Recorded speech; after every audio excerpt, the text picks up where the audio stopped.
Good morning everyone. स्वागत है आप सभी का आपके YouTube channel the exam tutorial पर। जिन लोगों ने चैनल को अभी तक सब्सक्राइब नहीं किया है ज़रूर कर लेंगे, बेल आइकन को प्रेस कर लेंगे, जिससे हमारे वीडियो का आने वाला नोटिफिकेशन आपको सबसे पहले मिलेंगे। हमारे मुख्य सेविकाएँ बहनें कैसी हैं? आशा करती हूँ कि आप लोग बहुत अच्छी होंगी, स्वस्थ होंगी, मस्त होंगी और अपनी तैयारी बहुत अच्छे ढंग से कर रही होंगी। हमारा टॉपिक है रोग। रोग में कुछ कुछ टॉपिक हम कर चुके थे और कुछ टॉपिक बाकी हैं। चलिए देखते हैं। पहला है डिप्थीरिया। डिप्थीरिया को घट सर्व या रोहिणी रोग भी कहते हैं, इसे रोहिणी रोग भी कहते हैं। डिप्थीरिया जो है 2 से 3 साल के बच्चों में सर्वाधिक होता है। जो 2 से 3 साल के बच्चे होते हैं उनमें सर्वाधिक पाया जाता है, क्योंकि इनका इम्यून सिस्टम जो होता है यह बहुत कमज़ोर होता है। आगे उद्भवन काल। उद्भवन काल 2 से 5 दिन। उद्भवन काल, इसका जो काल जो होता है 2 से 5 दिन तक डिप्थीरिया रहता है। इसका कारण है कोरोनी बैक्टीरियम डिप्थीरी। क्या है? कोरोनी बैक्टीरियम डिप्थीरी। आगे है इसमें प्रभावित अंग है। प्रभावित अंग कंठ है, गला। प्रभावित अंग में कंठ और गला है। और संक्रमित व्यक्ति के खांसने छींकने से वायु द्वारा यह रोग फैलता है। किसके द्वारा फैलता है? संक्रमित व्यक्ति के खांसने से, छींकने से और वायु द्वारा फैलता है। नाक व गले में एकत्र होकर यह टॉक्सिन उत्पन्न कर देता है। इसके लक्षण हैं गले में दर्द होना, हल्का बुखार होना और लसिका ग्रंथि का बढ़ जाना। इससे क्या होती? आवाज़ धीमी हो जाती है और श्वसन तंत्र प्रभावित होता है तथा श्वास जो है अवरुद्ध हो जाता है। नाक बहने के साथ साथ रक्त में छोटे कण आते हैं। इसके इलाज क्या है? इलाज में डीपीटी का टीका लगाया जाता है। डिप्थीरिया, पर्टुसिस और टिटनेस तीनों का साथ में टीका दिया जाता है। और रोगी को अलग कमरे में रखना चाहिए, न कि अपने जिसमें जहाँ सारे लोग रहते हैं जिस कमरे में वहाँ नहीं रखना चाहिए। उनको एक अलग स्वच्छ कमरे में रखना चाहिए। और नाक व गले से निकला स्राव को एसिड डालकर धुलना चाहिए ताकि वह नष्ट हो जाए। और सर्वप्रथम एंटीटॉक्सिन इंजेक्शन लगवाना चाहिए। एंटीटॉक्सिन का इंजेक्शन लगवाना चाहिए। और डिप्थीरिया रोग में टेस्ट होता है sink swab test. Sink swab test होता है। अगला भी रोग जो है काली खांसी। काली खांसी को वूपिंग कफ या कुकर खांसी या 100 दिन वाली खांसी या पर्टुसिस भी कहते हैं। इसी को पर्टुसिस भी कहते हैं। यह भी बच्चों में सर्वाधिक होता है। इसका काल है 7 से 10 दिन तक होता है। इसके जीवाणु जो हैं बोर्डेटेला पर्टुसिस, यही एग्जाम में ज़्यादा पूछता है कि काली खांसी के जीवाणु जो हैं बोर्डेटेला पर्टुसिस हैं। प्रभावित अंग फेफड़ा होता है और यह संक्रामक रोग है। और यह किसके द्वारा फैलता है? हवा के द्वारा फैलता है। इसके लक्षण है जुकाम या बुखार होना। जिनको काली खांसी हो जाता है, जुकाम या बुखार हो जाता है और सूखी खांसी आती, हुप हुप की आवाज़ करती है। थोड़ा आएगा फिर आएगा, मतलब हुप हुप की आवाज़ करके खांसी आती है और सांस लेने में भी तकलीफ होती है।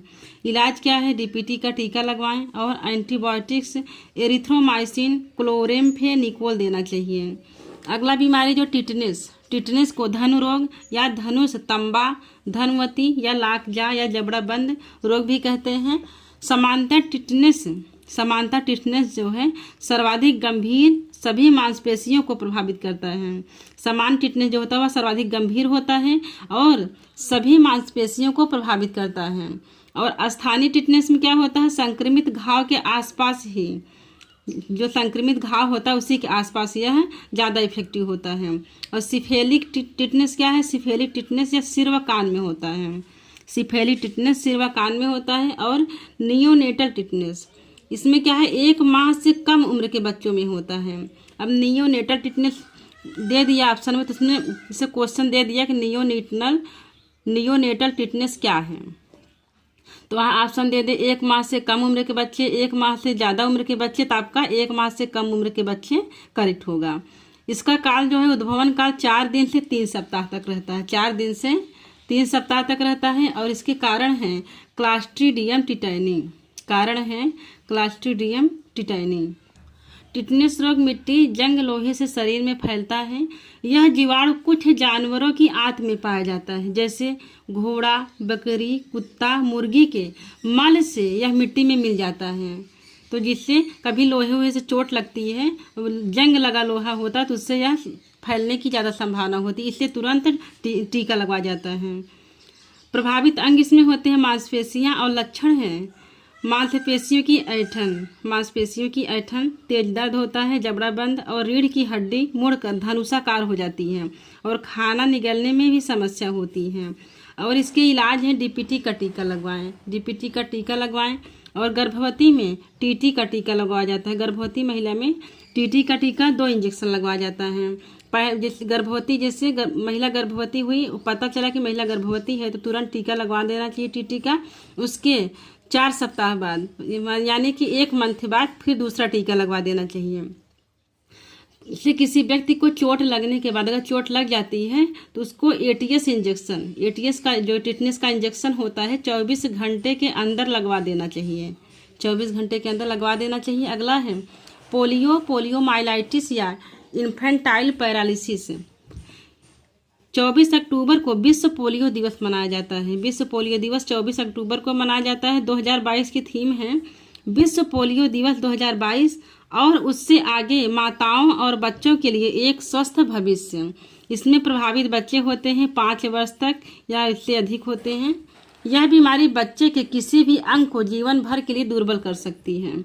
बच्चे के किसी भी अंग को और जीवन भर के लिए दुर्बल कर सकती है। इसके 3 प्रकार होते हैं। पहला एबोर्टिव है, नॉन पैरालिटिक है और पैरालिटिक है। इसका उद्भवन काल 7 से 14 दिन होता है। पोलियो मुक्त भारत पोलियो से मुक्त कब हुआ था? 27 मार्च 2014 को पोलियो से मुक्त भारत हुआ था। और अंतिम मामला पंजाब और गुजरात में मिला था। इसके बाद तो समाप्ति हो गया। वायरस इसके जो हैं पाइक्रोना इटर्नो पोलियो है वायरस का नाम। और जेनेटिक मटेरियल जो इसका आरएनए है। और संक्रमण खाद्य पदार्थ, इसमें जो संक्रमण खाद्य पदार्थ होता है या मलमूत्र होता है। और इसकी प्रमुख वाहक मक्खियाँ होती हैं। प्रमुख वाहक जो मक्खियाँ होती हैं मलमूत्र में बैठती हैं, फिर उड़ के खानों में बैठ जाती हैं, मिठाई में बैठ जाती है तो वही हम खा लेते हैं। तो प्रमुख वाहक का कार्य मक्खियाँ करती हैं। इसमें प्रभावित अंग तंत्रिका तंत्र होता है। और इसके लक्षण है हाथ पैर में लकवा सा हो जाता है, मांसपेशियों में शिथिलता आना। और इलाज है आईपीवी का फुल फॉर्म है इनएक्टिवेटेड पोलियो वैक्सीन। आईपीवी जो है इंजेक्शन द्वारा दिया जाता है और यह इंट्रामस्कुलर है और यह जांघ में दिया जाता है।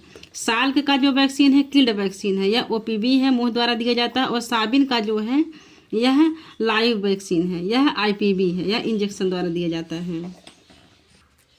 इसी तरह आप लोग भी अपना नोट्स तैयार कर लेंगे तो आपको एग्जाम टाइम में रिवीजन करने में बहुत ही आसानी होगी।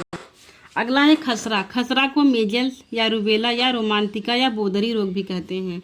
यह भी बच्चों में सर्वाधिक होता है। इसका काल है 10 से 14 दिन होता है। वायरस रूबियोला होता है और यह फैलता है, संक्रमण वायु द्वारा फैलता है। इसके प्रभावित अंग होते हैं श्वसन तंत्र। इसके लक्षण होते हैं मुंह में लाल दाने, बाद में पूरा शरीर में, गले में खरखराहट होती है, नाक बहना, आँखों में सूजन, सूखी खांसी आने लगती है। इसके उपचार हैं स्वच्छता और पोषण पर विशेष ध्यान देना चाहिए। बुखार में दर्द निवारक दवा दे सकते हैं। और इसके टीका है खसरा या यमार का 9 माह में पहला टीका लगता है। बच्चे के जन्म के 9 माह में पहला टीका लगता है और 16 से 24 माह में दूसरा टीका लगता है। ये triple vaccine MMR measles mumps rubella. अगला है तपेदिक को टीबी या क्षय रोग या यक्ष्मा या काक रोग भी कहते हैं। इसका काल जो है 2 से 12 सप्ताह होता है।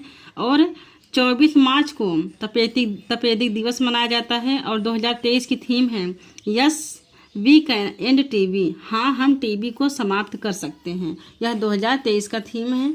और राष्ट्रीय टीबी नियंत्रण कार्यक्रम 1962 में और WHO के द्वारा 2030 तक टीबी मुक्त का लक्ष्य है। और भारत का लक्ष्य है कि 2022 तक टीबी को मुक्त कर दिया जाएगा। इसका स्लोगन है टीबी हारेगा देश जीतेगा। क्या स्लोगन है? टीबी हारेगा और देश जीतेगा। जीवाणु है माइकोबैक्टीरियम ट्यूबरकुलोसिस। टीबी के जीवाणु है माइकोबैक्टीरियम ट्यूबरकुलोसिस। इसके प्रभावित अंग है फेफड़ा प्रभावित होता है। और जब व्यक्ति में इम्यून सिस्टम कमजोर होता है तो यह जीवाणु आहार नल और हड्डियों में पहुंचकर ट्यूबरकुलिन नामक विषाक्त पदार्थ उत्पन्न करते हैं। और इसके लक्षण होते हैं बार बार खांसी, छाती में दर्द होता है, रक्त भरा बलगम निकलता है, बुखार और रात में पसीना, थकान हो जाती है, भूख कम लगती है। और इसके उपचार हैं टीका, बीसीजी का टीका। बच्चे के जन्म के समय बीसीजी का टीका लगाया जाता है।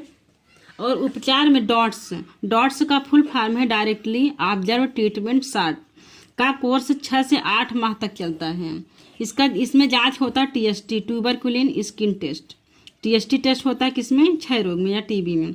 और मोन्टाक्स टेस्ट भी होता है या आईटी इंट्राडर्मल में होता है। थैंक यू दोस्तों। वीडियो को लाइक एंड सब्सक्राइब करें और अपने दोस्तों को भी शेयर कर दें जिससे उनको भी तैयार करने में आसानी हो। और आप लोग अपना लाइक ज़रूर करें और कमेंट भी ज़रूर करें। Thank you.